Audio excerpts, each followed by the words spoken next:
रखा हौसला वो मंजर भी आएगा, प्यासे के पास चलकर समंदर भी आएगा। प्यासे के पास चलकर समंदर भी आएगा। और थक कर न बैठ ए मंजिल के मुसाफिर, मंजिल भी मिलेगी और मिलने का मजा भी आएगा। कहने का मतलब है हमें अपनी कोशिशें लगातार जारी रखनी है तो हम सब कुछ पा सकते हैं। फिलहाल में मेरे प्यारे दोस्तों, आज मैं आप लोगों को 1 डजन बनाना फार्मूला के तहत आज एक सेंटेंस है मैंने पढ़ लिया है। इसके हम जो है 1 से 12 सेंटेंस बनता हुआ देखेंगे। अब जैसे सेंटेंस लेता हूँ कि आपने पढ़ लिया है, यू हैव स्टडीड, आपने पढ़ लिया है, आपने अध्ययन कर लिया है।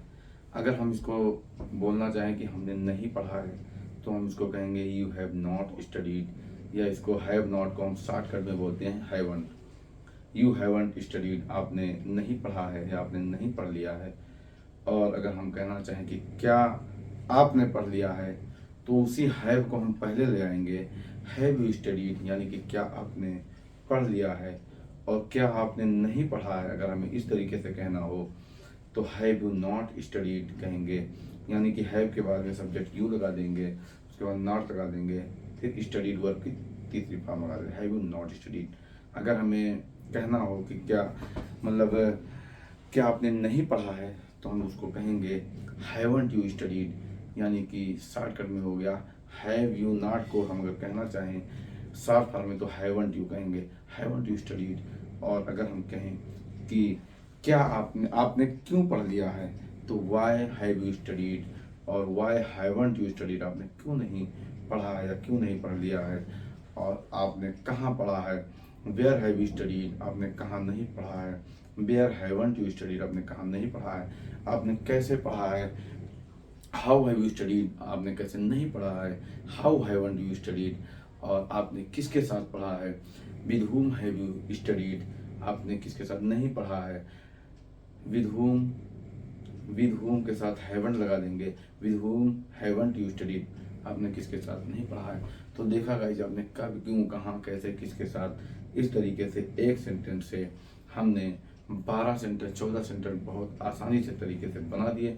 इसी को बोलते हैं 1 डजन बनाना फार्मूला, यानी एक सेंटेंस से 1 दर्जन सेंटेंस, यानी कि 12 सेंटेंस कैसे बनाते हैं। तो गाइस, अगर हम इस तरीके से प्रैक्टिस करते हैं तो ज़्यादा से ज़्यादा टोटली जो है 50 के आसपास स्ट्रक्चर हैं, आपको बहुत आसानी से आ जाएगा। शुरुआत में सिर्फ 2 स्ट्रक्चर में आपकी कठिनाई है, उसके बाद में बिल्कुल आप जो है फर्राटेदार पढ़ने लगेंगे। जैसे आपको हिंदी पढ़ना नहीं आता है, लेकिन एक बार आप हिंदी पढ़ना जान गए कोई चीज़ तो कोई भी हिंदी की किताब हो आप उसको सब पढ़ लेंगे, चाहे जो भी हो पढ़ लेंगे। इसी तरीके से अगर आपने सिर्फ 2 स्ट्रक्चर पे कमांड किया, 3 स्ट्रक्चर है, 3 स्ट्रक्चर पे कमांड कर लिया तो बाकी स्ट्रक्चर आपको पूरा हलवा लगेगा, बहुत आसानी से आप सीख सकते हैं। और इस 1 डजन बनाना फार्मूला को कंप्लीट करते ही फ्रेंड्स फार्मूला और ऑक्टोपस फार्मूला आपके लिए बहुत इजी लगने लगेगा। फिर आप जो है उसको भी पढ़ने लगेंगे, अध्ययन करने लगेंगे और आप बहुत बढ़िया से अंग्रेजी बोलना फ्यूचर में सीख जाएंगे। तो गाइस, आप सबसे पहले कंप्लीट करिए 1 डजन बनाना फार्मूला और फ्रेंड फार्मूला और ऑक्टोपस फार्मूला, ये मैं आप लोगों को बात बताऊंगा। तो गाइस, फिलहाल में आज के लिए इतना ही काफ़ी है और मिलते हैं नेक्स्ट वीडियो में किसी दूसरे 1 डजन बनाना फार्मूला के दूसरे स्ट्रक्चर के साथ।